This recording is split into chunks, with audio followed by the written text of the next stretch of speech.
So hello guys, what's up? It's me again, si Alicia nyo at nagbabalik ulit para sa ating panibagong video. So eto na nga mga minamahal.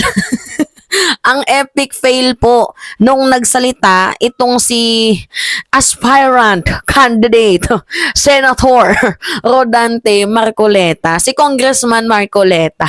Alam nyo ba, habang nagsasalita yung lolo ninyo, nagsilayasan, nagsialisan yung mga tao, unti-unting umaalis. Binanatan ba naman yung Quadcom? By the way, mga minamahal, hindi lahat ng pumunta doon is makasara talaga. Yung iba doon, maka PBBM pa din. So, balanse po yun. At saka yung INC rally na yan, ang sabi, for peace. Pero, bakit nung nagsalita, itong si Rodante Marcoleta, ito na nga yung sinasabi ko sa inyo, mga minamahal Sabi nila para daw ito sa kapayapaan, bakit parang nabahiran ng politika? Bakit mayroong politiko doon mismo? 'Di ba? Consider na lang natin na nandoon sila Bato de la Rosa pero hindi naman sila nagsalita, hindi naman sila naging speaker doon.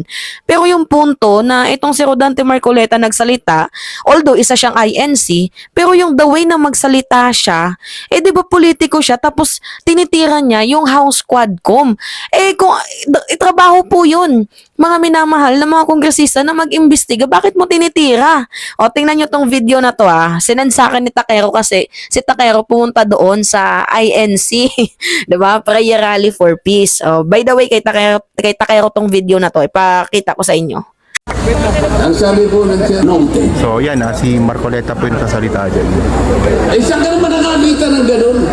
Tapos yung mga tao Ang House of Representatives ay lugar ng pagdidebate. Doon masusuri kung sino ang may katwiran. Kung hindi magsasalita ang chairman. Tapos yung title ni Takero sa kanyang vlog, pakita ko sa inyo. INC Rally, mag-uwian nung nagsalita si Marcoleta.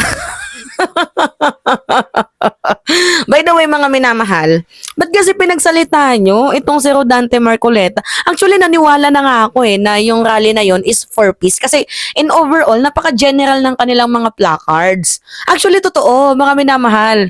Sobrang general. Tingnan nyo pagkakaisa, hindi pa mumulitika. So, napaka-general ng mensahe ng placards na yan. So, hindi dyan pinapatamaan si VP, hindi pinapatamaan dyan si PBBM, walang pinapatamaang politician dyan. Broad po yan, napaka-general. Kaya nga sabi ko, okay, mali si Mima nang inaakala na yung INC Rally for Peace is baka mapolitika. Pero dahil nga nung nagsalita, itong si Rodante Marcoleta, nasira niya yung imahe, yung image ng Rally for Peace. Kasi hinaluan niya, binahiran niya ng politika ang kanyang pagsasalita. Wala namang problema sana kung mag-raise ka ng several eklavush mo dyan.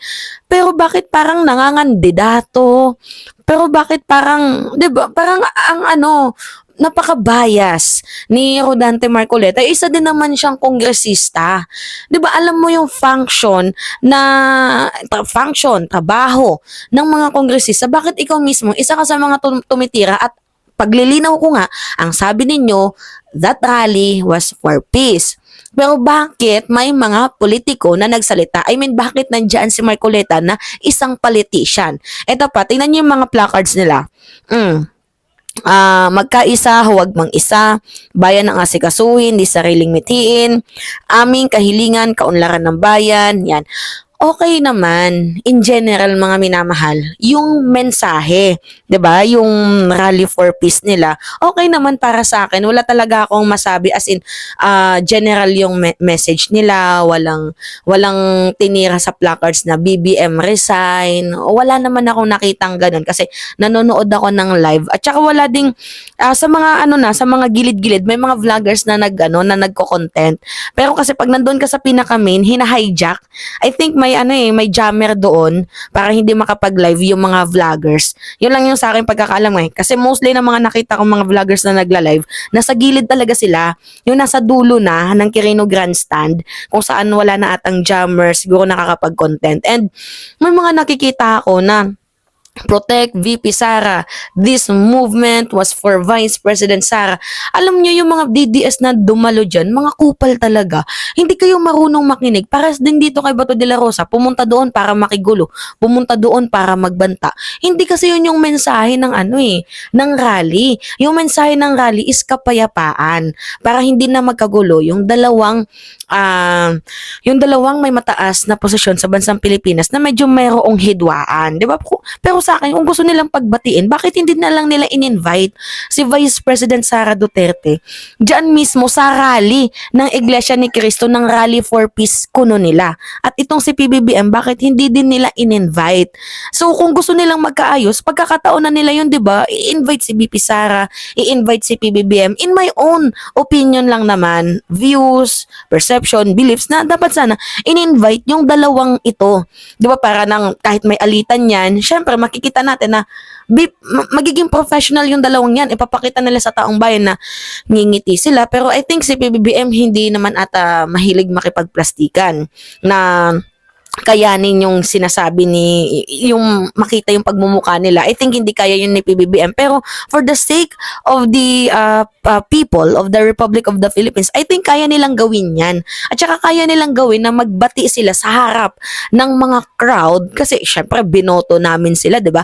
We are here for unity. 'Di ba? So, kaya nilang gawin yun eh. Pero yung punto dito, bakit hindi in-invite ng Iglesia ni Cristo itong si Vice President Sara Duterte at bakit hindi rin in-invite ng INC itong si PBBM na yung dalawang yun inendorso naman nila?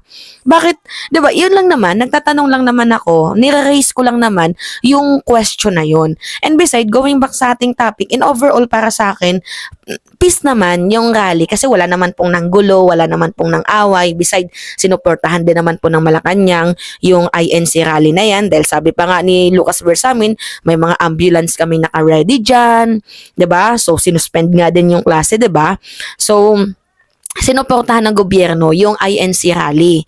So I think mga minamahal, wala naman pong ginawang tira dito kay PBBM. Pero yung punto ko kasi dito, bakit may nagsalita na isang politiko na ang mensahe, 'di ba, ang sabi nila walang politician na involved. Si Marcoleta politician yan, although sabi na lang natin na INC siya, pero hindi pa rin tama na hinaluan niya ng bahid ng politika doon. Tinitira yung House of Representative, tinitira yung kapwa niya mga kongresista. Kaya nga hindi malabo sa akin na yung mga taong nandoon magsiuwian. Tingnan niyo itong si Takeo, na videohan niya pa nga, 'di ba, na nag-uuwian yung mga tao.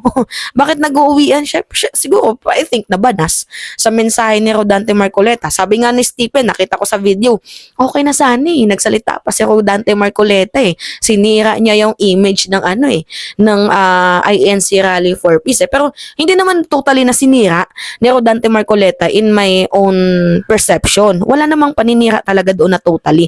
Medyo pumangit lang ng slide nung nagsalita itong si Congressman Rodante Marcoleta dahil mayroon pong bahid talaga ng pamumulitika sa kanyang mensahe. Anyway, yun po mga minamahal, pasensyahan nyo na kasi nakaano ko, kung sa tingin ninyo nagtawag dito, super kintab ng pagmumukha ko, ano po yan, nagre-rejuve po ako. Skin, clear skin po yan mga minamahal, hindi po yan yung clear skin yan, hindi, wala pong oil dito, pag pinindot ko walang oil, 'di ba? Clear skin lang talaga. Alright, so it's me again, Alicia nyo. Pakita ko sa inyo mga minamahal. Baka kasi may magko-comment na naman dyan. Nagmamantika si Mima. Clear skin lang talaga yan. O hindi lang talaga maganda yung yung ilaw natin ngayon dahil brown out dito sa amin. Yan. Alright? So it's me again, Alicia nyo, at nagbabalik ulit para sa ating panibagong video.